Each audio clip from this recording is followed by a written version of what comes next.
A Rugrats Night Before Christmas by David Lumen. 'Twas the night afore Christmas. Our house was real still. Not a baby was crying, nope, not even Dill.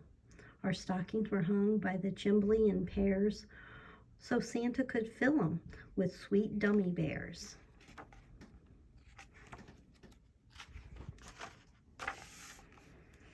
We babies were trying to sleep in our beds, but pictures of reptar bars danced in our heads. I was wearing warm jammies, all fuzzy and new. So were Chucky, Phil, Lil, and Angelica too. I'd started to dream about shiny new toys when outside I heard a strange jingly noise. Then Lil said, "Did you hear an elf or a fairy?" And Chucky said, "No, I heard something real scary." I pulled out my screwdriver. Phil said, "Yeah, try it." Angelica yawned, "You dumb babies, be quiet."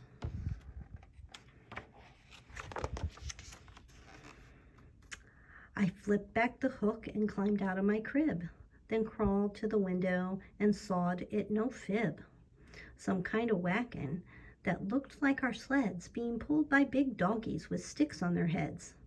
The doggies looked wild, but they must have been tame, 'cause the man in the wagon sled called them by name. Now Dasher, now Dancer, now Prancer and Vixen, on Comet, on Cupid, on Donner and Blitzen.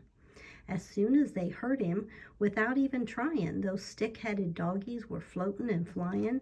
They flied way up to the top of our roof, and when Spike heard their feet go click, click, he said woof.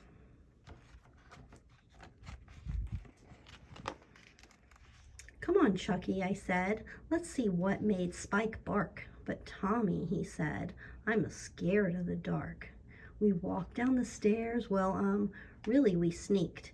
And what do you think that we sawed when we peeked? In the chimney, we saw two big boots hanging down. "Look at those big shoes," Chucky cried. "It's a clown." "It's Santa," squeaked Lil, who had crawled down behind us. Then Phil whispered, "What'll we do if he finds us?"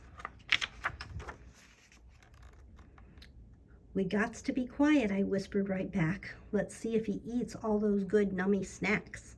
My mom said the treats were for when Santa comes, but Angelica found them then and left mostly crumbs. Then Lil said, "At least they'll have something that squirms." We left him a couple of real nice worms. But Phil said we ate all those worms, me and you. And Lil said did not, Philip. Phil said did too. Whatever was left, Santa ate for his snack. Then he drank the warm cocoa and opened his sack. I was counting the presents 1, 6, 2, 3, 9 when Angelica shouted, "Those toys are all mine." She had creeped up behind us, right there on the stairs. "Oh no," I was thinking, "that wouldn't be fair." Then Santa looked over and just shook his head. Angelica sat down and quietly said, "I mean, they're for everyone, not just for me." Santa smiled and put more presents under the tree. He filled up our stockings and then real quick he flew up the chimney. Wow, what a neat trick. Then I heard Santa exclaim as he flew out of sight, "Merry Christmas to all, and to all nighty night."